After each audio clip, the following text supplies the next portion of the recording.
తాకట్లో ఉన్న మీ బంగారాన్ని విడిపించి ఆ రోజు ఆన్లైన్ రేటుకి కొంటాం. Sharma gold company. నమస్తే సురేష్ బాబు గారు. కీర్తి గారు నమస్కారం అండి. మకర రాశి వారికి ఏప్రిల్ నెలలో ఎలా ఉంటుందో తెలుసుకుందామండి. మకర రాశి కనుక ఏప్రిల్ మనం చూస్తే ఎలా ఉంటుందంటే ఇది ఉత్తరాషాఢ 2, 3, 4 పాదాలు, శ్రవణం 1, 2, 3, 4 పాదాలు, ధనిష్ట 1, 2 పాదాలంతా మకర రాశి.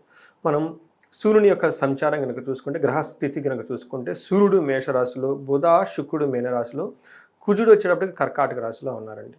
తర్వాత వీళ్ళకి రీసెంట్గా మనకి ఏలినాటి నుంచి కూడా కొంచెం ఉపశమనం వచ్చేసింది ఉగాది పండుగ తర్వాత. మనం ఓవరాల్గా ఎలా ఉంటుందంటే వీళ్ళు పేరు బలం చెప్పలేదు. పేరు బలం కనుక మనం చూసుకుంటే వీళ్ళకి బో, జా, జీ, జూ, జే, జో, ఒత్తు, కా, గా, గి ఈ అక్షరాలు మొరాలస్ ఇదే సౌండ్తో ఉన్న వాళ్ళంతా మకర రాశి కింద వస్తారండి.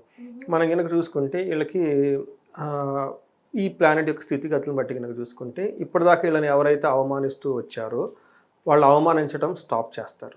ఓకే. తర్వాత మూడో ఇంట్లో శుక్రుడు వీళ్ళకి మూడో ఇంట్లో ఉండటం ఓవరాల్గా ప్రాస్పరిటీ ఉంటుంది, బాగుంటుంది. గురువు వల్ల వీళ్ళకి ఇంతకుముందు ధనం రావాల్సిన ధనం ఏమనంటే ఒక 10 days వీళ్ళకి ధన ప్రవాహం ఆగిపోతూ ఉంటుంది. మనకి వీళ్ళకి ఏడో ఇంట్లో కుజుడు ఉండడం వల్ల ఏమవుతుందంటే కొంచెం అలసట, హెల్త్ కాంప్లికేషన్స్ ఉండే అవకాశం ఎక్కువగా ఉంది. ఇవి యొక్క స్థితిని బట్టి మనం చూసుకుంటే సూర్యుడు వీళ్ళకి 4వ ఇంట్లో ఉన్నారండి. 4వ ఇంట్లో ఉండటం వల్ల 10th హౌస్ని చూస్తూ ఉంటారు. వీళ్ళకి మిక్స్డ్ రిజల్ట్, అంటే ప్రొఫెషనల్ మ్యాటర్స్లో చాలా బాగుంటుంది వీళ్ళకి.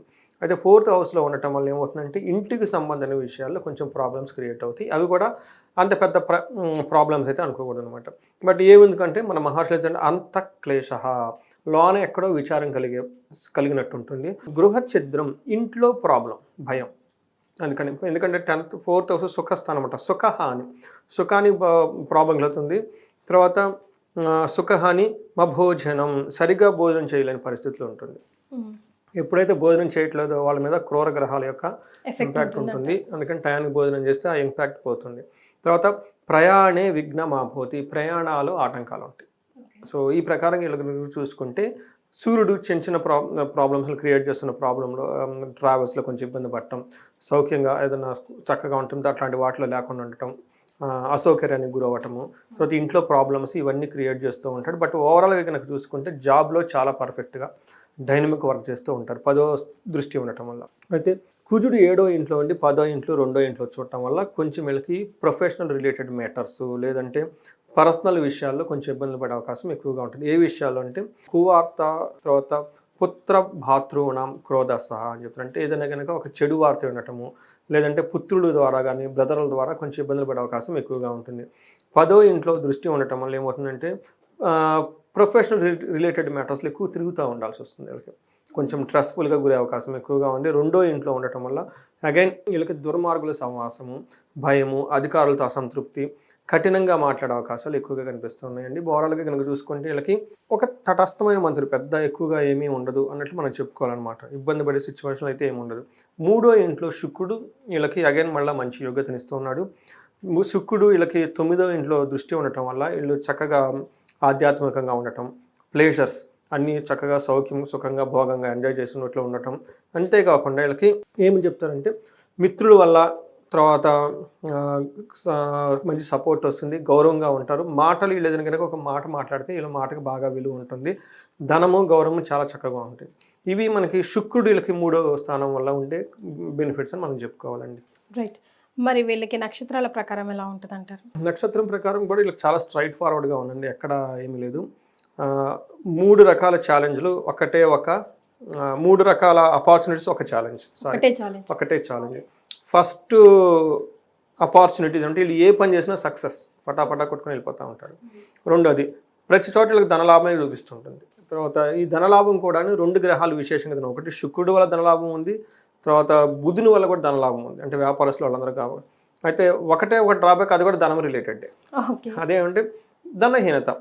ఏప్రిల్ తర్వాత ఎక్కువగా అవుట్ఫ్లో వెళ్ళిపోతుంటుంది. పాపం ఇప్పుడే మకర రాశి వాళ్ళు కొంచెం కొత్త అపార్చునిటీస్ వచ్చేసి ఎప్పటిదాకా వాళ్ళు ఉగ్గు పట్టుకొని ఉంటారు. ఇది కొనుక్కున్న, అది కొనుక్కున్న, డబ్బులు లేవు అని. ఇప్పుడు సడన్గా డబ్బులు వచ్చేటప్పటికి కొనడానికి షాపింగ్లకి వెళ్ళిపోతూ ఉంటారు అనమాట. కారు కొందామా, అప్పటిదాకా ఉన్న కారుతో మేనేజ్ చేసుకుని ఆ కారుకి పెట్రోల్ లేని వాళ్ళు ఇప్పుడు కొత్త కారు కొనేయాలని చూస్తుంటారు. అందులో నాకు కూడా ఫీలింగ్స్ అలా వచ్చేస్తున్నాయి. హ్యాపీ చాప్స్ అండి, ఎప్పుడు అక్కడే ఉండిపోతామా ఏంటి, ముందడికి వేయాలి కదా. నిన్న మొన్న దాకా పెట్రోల్ లేదు, ఇప్పుడు సడన్ కొత్త కారు కొంటాం, షోరూమ్కి వెళ్ళేసి ఈ కారు బాగుంది, ఈ కారు బాగుంది. కానీ ఎక్కువగా ప్రతి ఒక్కరికి ఒక రోజు వస్తుంది కదా ఇప్పుడు మకర వాళ్ళ మకర రాశి వాళ్ళకి రాస్తున్నాను. ఇట్లానే వీళ్ళకి ఓవరాల్గా బాగుందండి. ఉత్తరాషాఢ నక్షత్రం వాళ్ళు స్త్రీల వల్ల ఇబ్బందికి వచ్చే అవకాశం ఎక్కువగా, అంటే వాళ్ళ ఇంట్లో మదర్ కానీ సిస్టర్ కానీ లేదంటే వైఫ్ ఎవరైనా ఉంటే వాళ్ళకి ఏదైనా ప్రాబ్లం జరిగి వీళ్ళు ఇబ్బంది పడతారు. అట్లానే స్త్రీలు ఎవరైనా ఉంటే పురుషులు వాళ్ళకి సంబంధించిన పిల్లలు కానీ ఎవరైనా ఉంటే వాళ్ళకి ఇబ్బంది పడుతూ ఉంటారు.